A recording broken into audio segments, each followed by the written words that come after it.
इस वीडियो में हम डिस्कस करेंगे comparison of two experimental means by using t test. T test को परफॉर्म करेंगे और अगर आपके पास दो डेटा सेट्स हैं उनके मीन्स का कंपैरिजन करना चाहते हैं हम कि जो दो डेटा सेट्स हैं ये डेटा सेट्स दोनों सिमिलर हैं, दोनों के मीन सिमिलर हैं और सिमिलर नहीं है। स्टैटिस्टिक्स में 2.1 और 2 समटाइम सिमिलर होते हैं, इनमें कोई डिफरेंस नहीं होता। हम ये कहेंगे कि 2.1 अलग वैल्यू है और 2 जो है वो डिफरेंट वैल्यू है, these two values are not same. But statistics ये नहीं कहती। उसके लिए हमारे पास एक टेस्ट होता है जो हम टेस्ट परफॉर्म करके ये बताते हैं कि other these two values are same और डिफरेंट। सो सबसे पहला आपके पास जो यहाँ पे वेरिएबल्स वगैरह यूज़ होंगे वो देख लेते हैं। x1 bar mean of sample 1, x2 bar mean of sample 2, actual value 1, actual value 2। ठीक है, दो डेटा सेट्स हैं, दोनों की एक्चुअल वैल्यूज़ डिफरेंट होंगी, उनका डिफरेंस निकाल लें। उनके वो दोनों वैल्यूज़ इक्वल हैं और उनका डिफरेंस ज़ीरो आना चाहिए। सो ये नल हाइपोथेसिस इन कंडीशंस में अगर नल हाइपोथेसिस रिटेन हो जाता है तो उसका मतलब यही है कि आपके पास दोनों एक्चुअल वैल्यूज़ या दोनों मीन्स जो है वो आपस में सेम है। Number of sample size 1, sample size 1 का मीनिंग ये होगा जो आपके पास फर्स्ट डेटा सेट है उसमें कितने डेटा के नंबर्स मौजूद हैं, वो डेटा साइज़ कहलाएगा। N2 डेटा साइज़ 2 हो गया। इसी तरीके से जो फर्स्ट जो डेटा सेट है उसकी स्टैंडर्ड डेविएशन हम निकाल लेंगे और सेकंड की स्टैंडर्ड डेविएशन को S2 से डिनोट करेंगे। फिर आपके पास एक कॉन्सेप्ट आता है स्पूल्ड स्टैंडर्ड डेविएशन का। ये स्पूल्ड स्टैंडर्ड डेविएशन हमारे पास दोनों डेटा सेट के वेरिएबल्स वगैरह को मिला के एक कंबाइंड फार्मूला बनता है, वो स्पूल्ड स्टैंडर्ड डेविएशन कहलाती है, combined standard deviation of two data sets, जो कुछ इस तरह से है n1 minus one, n2 minus one, n1 plus n2 minus two, s1 square, s2 square, इस तरीके से यहाँ पे भी स्क्वायर है। तो ये स्पूल्ड स्टैंडर्ड डेविएशन हम निकाल लेते हैं। उसके बाद आपके पास टी टेस्ट का फार्मूला कुछ इस तरह से है, t is equals to x1 bar minus x2 bar s pooled under root 1 over n1 1 over n2। और आपके पास जो ये जो n1 n2 है ये कंबाइंड डिग्री ऑफ फ्रीडम है और इसी डिग्री ऑफ फ्रीडम को यूज़ करके आप टी टेबल देखेंगे।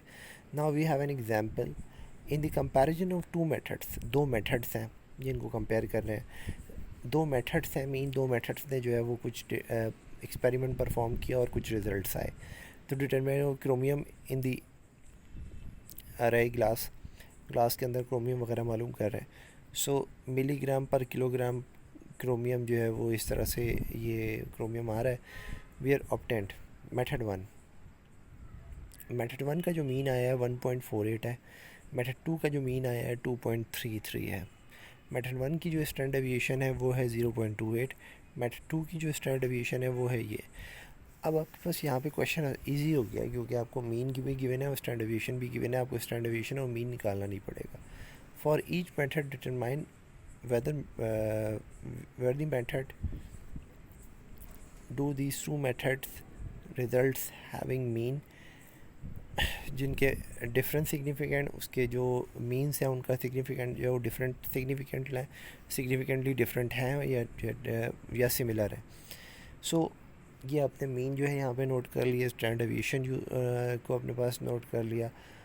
तो n आपके पास 5 है, सो n1 n2 जो है वो दोनों 5 है।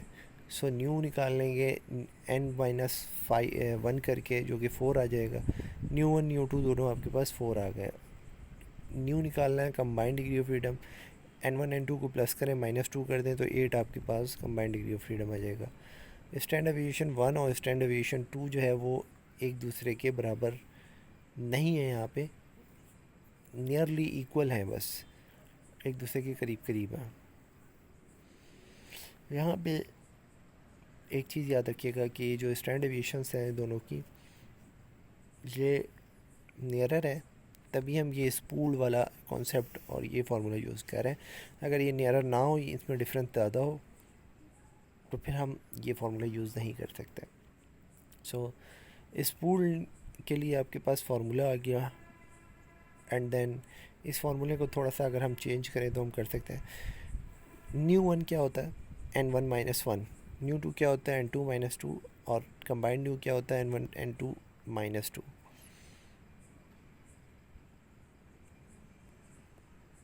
You have an values, put the values and get the answer.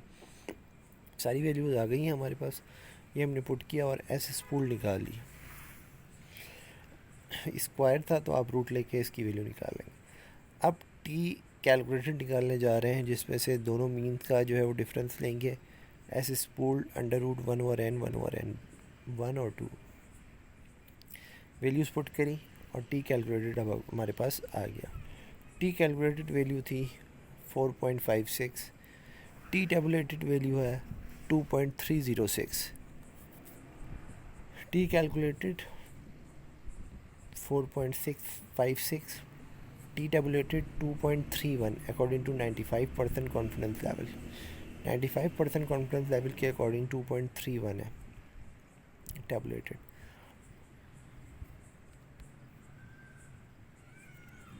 तो नल हाइपोथेसिस यहाँ पे रिजेक्ट हो गया क्योंकि आपकी कैलकुलेटेड वैल्यू जो है वो बहुत बड़ी आ गई है टेबुलेटेड से। There is an significant difference between two means. तो यहाँ पे आपके पास दो मीन्स के दरमियान सिग्निफिकेंट डिफरेंस है, डिफरेंट मौजूद है स्टेटिस्टिक्स के अकॉर्डिंग। टी टेबुलेटेड 99% के कॉन्फिडेंस लेवल पे भी जो है आपको वैल्यू देती है 3.36। सो नल हाइपोथेसिस जो है वो यहाँ पर रिजेक्ट हो गया, एंड बोथ 95%, 99%, 5% और 1% कॉन्फिडेंस लेवल दोनों पर जो हमारी वैल्यू है वो रिजेक्ट हो गई है। सो आई होप ये क्वेश्चन आपको समझ आया होगा। If you have still any problem, so comment section में आप पूछ सकते हैं। कोई भी इशू हो, कोई भी इसके हवाले से कोई गाइडलाइन चाहिए हो, तो आप कमेंट सेक्शन में डिस्कस कर सकते हैं। Thanks for watching.